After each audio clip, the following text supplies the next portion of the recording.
Welcome, MTV Cribs. Come see my crib. A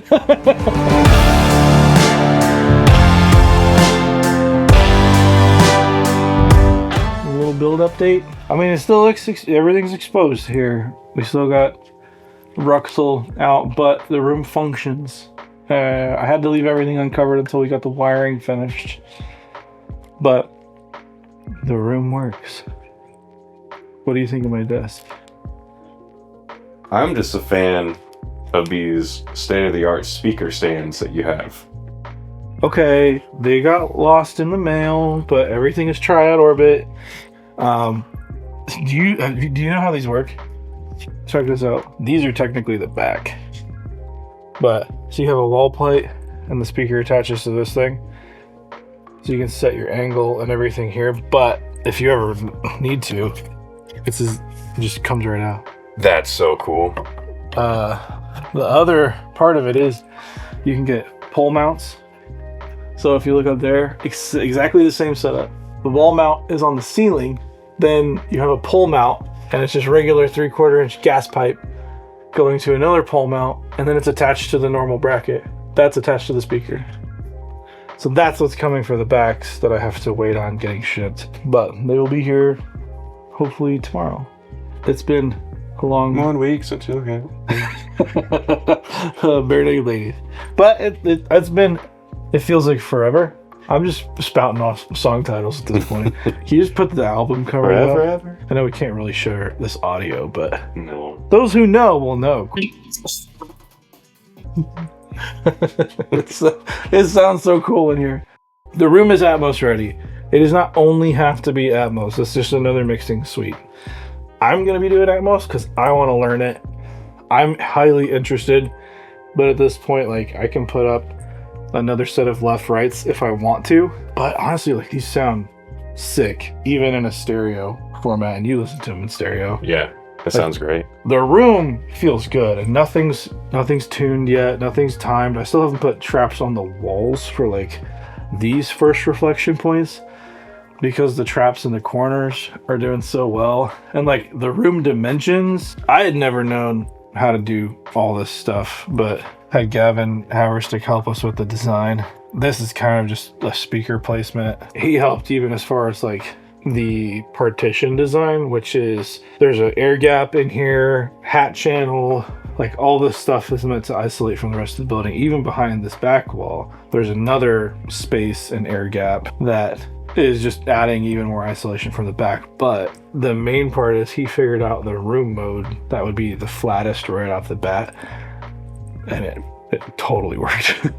Like I feel like this stuff is black magic. But Gavin Haverstick Designs, he happens to be based right here in Carmel, Indiana. Well, He's worked on some heavy hitting studios. well, yeah, that one. Yeah. Polyphia's. He did theirs. He's done some crazy stuff, and that he's a genius, and like the most humble dude you could probably work with. Like, you don't realize how smart he is because he's so quiet and so nice. So what's left on the docket for you? Like, what are some of the check boxes that have been unchecked? The floor is going to be probably the last thing. It is going to be concrete, but we're going to seal it, get that down, then I can get the trim.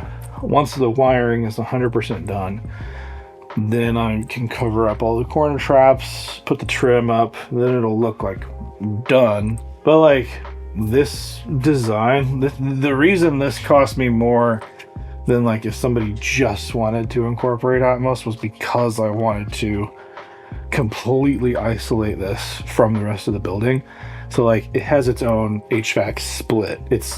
The walls there's air gaps everywhere. So it definitely cost me a little more in construction and time because I wanted to do that. But if this was a fresh build, my gosh, this could be done cheap. Like the Focal Alpha Evos 65s is what we went with. And those are $399 brand new out the gate. You can get them cheaper than that. Like I've seen them on sale for almost half that. These are loud. Like this room, I can't believe how loud it is.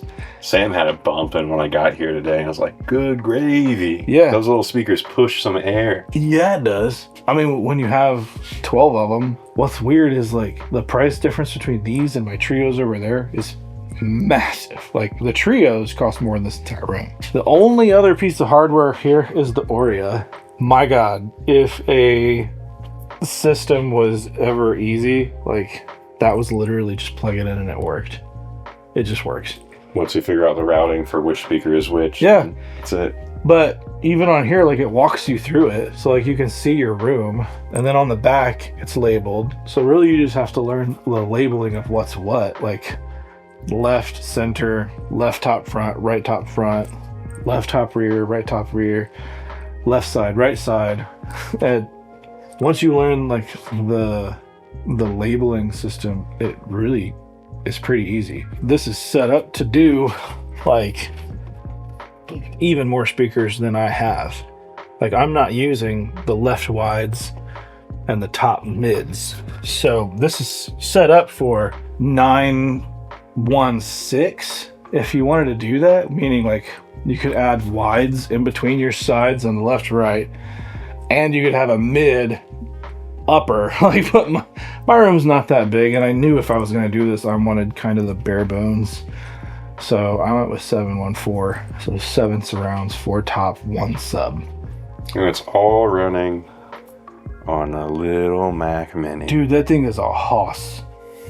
I am so glad that came out before I bought a computer, because this saved me like $4,000, and it's chewing through stuff. I'm bringing sessions over from my other computer, which is the Mac Pro. I think that was like, at the time of buying it, like $6,000 or $8,000. This was $2,000, and it's chewing them up. It doesn't even break a sweat. It's crazy. So then really the setup is cables to here, USB-C cable there. That's it in this room. It's very simple. I can expand this with ADAT if I want to. I know I can have ADAT in for preamps, 2 sets of ADAT in, so I could be running 16 channel input if I want, which I'm not going to do in this room. I don't need that. Plus the 2 on board, so you could have 18 channels of input into this box. I don't need that much. Being purpose built for like a room like this, just doing mixing, that is a cheap entry into this, and what used to be like a very expensive method to do it. And the converters, like you had to use Matrix and then Dadman software to route everything. This does all that, and it's got a renderer built right into it.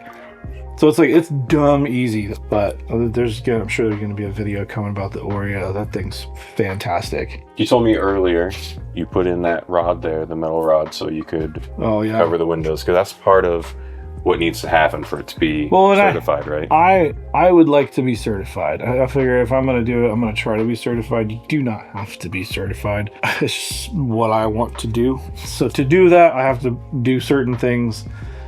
Make sure I'm like clearing certain reflection points, and part of that was my windows, but I didn't want to give up my windows.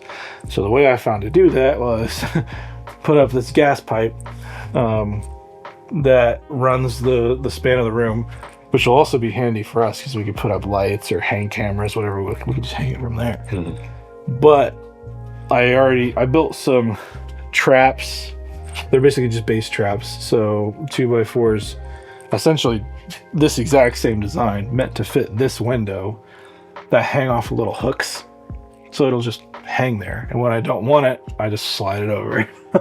And now I have a window back. When we don't want it, or if I find I actually do notice a crazy reflection off that window, and I'm sure there is one, but I'm also used to standing in my room where I'm standing right next to a glass sliding door on my left side, so this is kind of right at home for me. You get used to weird things, but what is weird is I've never mixed in a room this big, and it feels really good. Everything in the studio when we first did the build was Megami Gold cables, and I was like, we're gonna use the best cables everywhere. Since then, and I've slowly added stuff, like I've gotten whatever cable, and I don't notice a difference. What we used in here, like everywhere, it's just Hosa. I laugh because there was a time when Hosa was like the cheap cable. Hosa Ream Silvers. That is what is everywhere. That is a transition to our sponsor. But Sweetwater did not send these cables. I purchased them. But Sweetwater is sponsoring this video, though nothing was provided for this video. I purchased everything. But if you want to purchase something, there's an affiliate link down in the description below that you can purchase. If you want to buy something and you want to give me a kickback, go for it. You're a big boy. You can decide for yourself. Or big girl. I ain't gonna judge.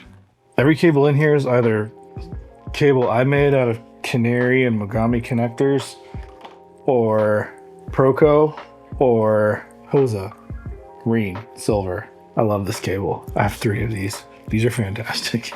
They're heavy duty. Everybody talks about how they love the Neutrik connectors. I think I said Mogami connectors earlier. Neutrik is what I use on my Canary stuff. They're a pain to solder. These things, heavy duty. So I'm not bull crapping. I actually use Hosa cables now, which seems weird because 10 years ago, you wouldn't have done that. 10 years ago, I would have been using Monster. Okay, TT cables. I have a whole set of Monster cables and Hosa and a couple Proco. You want to know the ones that are breaking? Not Hosa. See, all these are Monster. These die like crazy. These guys, these are all right. Way cheaper. That's probably enough about cables. Cables are kind of boring, so I spend too much money on them.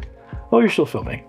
The construction was done by myself. My dad helped, friends and family helping, which I wanted to do this as DIY as possible and see if this was possible. So a lot of the pushback with Atmos is that it's dumb expensive.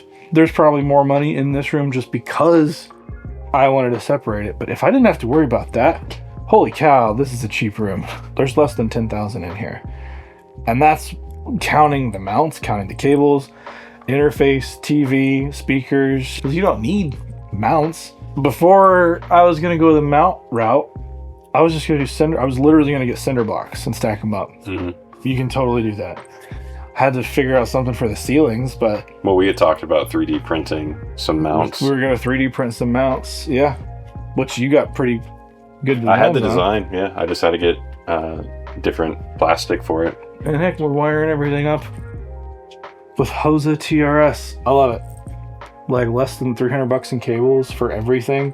You can get into this pretty cheap if you want to, and you don't even have to go this big. If you guys like this one, go watch this video. It's a tour of the entire studio, so you can see what the whole building looks like and not just this one room. But if you want more, there's a ton more updates to come. So hit subscribe to keep updated for that.